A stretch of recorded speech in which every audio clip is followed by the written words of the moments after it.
અમદાવાદ રેસ્ટોરન્ટમાં સીસીટીવી મુદ્દે એસોસિએશનની પ્રતિક્રિયા સામે આવી છે। કહેવામાં આવ્યું કે સીસીટીવી લાગ્યા બાદ ગ્રાહકો સાથે તકરાર થશે। ઉત્પાદિત ચીજવસ્તુઓ પર ધ્યાન આપવું જોઈએ।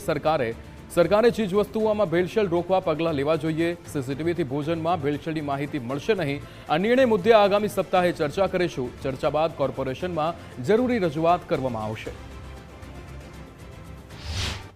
5000 રેસ્ટોરન્ટ વાળાઓ આયા છે। જ્યારે આ 5000 રેસ્ટોરન્ટ ભારતભરમાંથી આયા છે અને ત્યારે જ તમે આ ન્યૂઝ આપો છો કે ગુજરાત અમદાવાદ મ્યુનિસિપલ કોર્પોરેશને કીધું છે કે સીસીટીવી કેમેરા આપણે દરેક રેસ્ટોરન્ટમાં લગાવવા। આની માટે આ બહુ સારી વસ્તુ છે, પણ હકીકતમાં કેટલું પ્રેક્ટિકલ છે, કેટલું પોસિબલ છે એ અમે બધા લોકો, બધા રેસ્ટોરન્ટવાળા હમણાં નેક્સ્ટ વીકમાં બેસીને મંથન કરીશું અને જરૂર બનશે તો કોર્પોરેશન જોડે મિટિંગ કરીને કહીશું કે કઈ રીતે પ્રેક્ટિકલ પોસિબલ છે। મારા ખ્યાલથી બધા માટે પ્રેક્ટિકલી પોસિબલ નથી। અમુક જે મોટી બ્રાન્ડ્સ છે એમના માટે કોઈ પ્રોબ્લેમ નથી, પણ જે નાની નાની રેસ્ટોરન્ટ છે એમને આ બધું ઇમિડિયેટલી પોસિબલ નથી અને આ તો રોજના ઝઘડાના ઘર થાય। નાનો મોટો તો શું છે કે કચરો કે આ બધું તમને રેસ્ટોરન્ટમાં હોય જોઈએ। ઘરમાં જ્યારે રસોઈ બનાવતા હોય ત્યારે બી નાનો મોટો શાકભાજીનો કચરો હોય।